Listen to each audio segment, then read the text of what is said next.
कांग्रेस कायदी ने मरकजी हुकूमत की इस कार्रवाई के खिलाफ राजेंद्र नगर में एहतजाजी प्रोग्राम मुनक्किद किया। रंगारेड्डी जिले नायब सदर बलराज ने कहा है कि मरकजी हुकूमत के आगे अब दुरुस्त नहीं है और आने वाले इंतखाबात में अवाम मोदी और मरकजी हुकूमत को बताएंगे। इस प्रोग्राम में राजेंद्र नगर डिवीजन के सदर बुग्गा प्रभाकर रेड्डी, राजेंद्र नगर सदर श्रीकांत एर्राबोडा, गांव के सदर भरत रेड्डी और राजेंद्र नगर के सीनियर कायदी नारायणा मुदिराज, झांसी जगन्नाथ, कविता और राजेंद्र नगर असेंबली यूथ कांग्रेस के जनरल सेक्रेटरी मधुमला, श्रीकांत व दीगर मौजूद थे।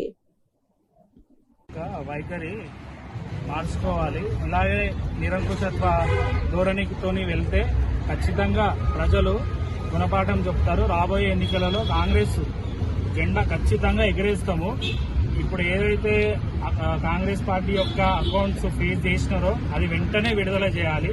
దర్యాప్తు సంస్థలన్నీ కేంద్ర ప్రభుత్వం కొనసాగిలో నడుస్తున్నవి। ఈ ధోరణి అనేది ప్రజాస్వామ్యానికి వ్యతిరేకము। ప్రజాస్వామ్యము దేశంలో నశించిపోతుంది। ఇలా జరగడము మన దేశానికి నష్టము। కాబట్టి కేంద్రంలో బీజేపీ ప్రభుత్వము వెంటనే దిగిపోవాలి। ప్రజలు ఈ రానున్న ఎన్నికలలో బుద్ధి చెప్తారని కోరుతున్నారు। నేషనల్ వైజ్ గా ఏదైతే మోడీ ప్రభుత్వం ఉందో గత 10 ఏళ్ల నుంచి పరిపాలన చేస్తున్నారో, మొన్న కూడా మన తెలంగాణ విషయంలో ఏ విధంగా అయితే గద్దె దింపారో, మరి ఒక బీజేపీకి గద్దె దింపాల్సినటువంటి సమయం వచ్చినట్టుంది, ఆసన్నమైనట్టుంది। అన్ని ఇలాంటి పనులు చేస్తున్నారు। ఒక బ్యాంకర్స్ ని ఫ్రీజ్ చేయడం ఏంటి, అది కాంగ్రెస్ యొక్క బ్యాంకర్స్ ని ఈ విధంగా ఫ్రీజ్ చేయడం ఏంటి। ఒకప్పుడు మొన్ననేమో అంతకుముందేమో కవితను అరెస్ట్ చేసేటప్పుడు కూడా అక్కడ కూడా ఒక రాజకీయం అనేది ఒక చేసిండ్రు। ఇప్పుడు కూడా ఇది ఒక రాజకీయమా? రాజకీయ కోణంతో చూస్తే ఇది చాలా తప్పు చేస్తుండ్రు। ఆజే ఒక ప్రధానమంత్రిగా ఉండి 10 మందికి ఇంత రాష్ట్ర ఇంత ఒక దేశానికి ఒక ప్రధానమంత్రిగా ఉండి ఈ విధంగా చేయడం చాలా ఒక సిగ్గుచేటు।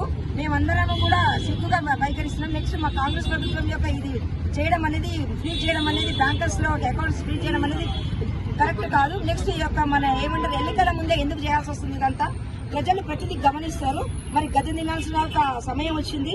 సో ప్రతిదీ మా యొక్క ప్రజలు చూస్తున్నారు। ఇది కరెక్ట్ కాదు। డెమోక్రసీ అంటే ప్రజాస్వామ్యం। ఒక ప్రజాస్వామ్యంలో ఈ విధంగా మోడీ గారు కానీ, మోడీ గారి ప్రభుత్వం కానీ చేయడం కూడా మేము ఖండిస్తున్నాము। సో మేమందరం కూడా సేవ్ ద నేషన్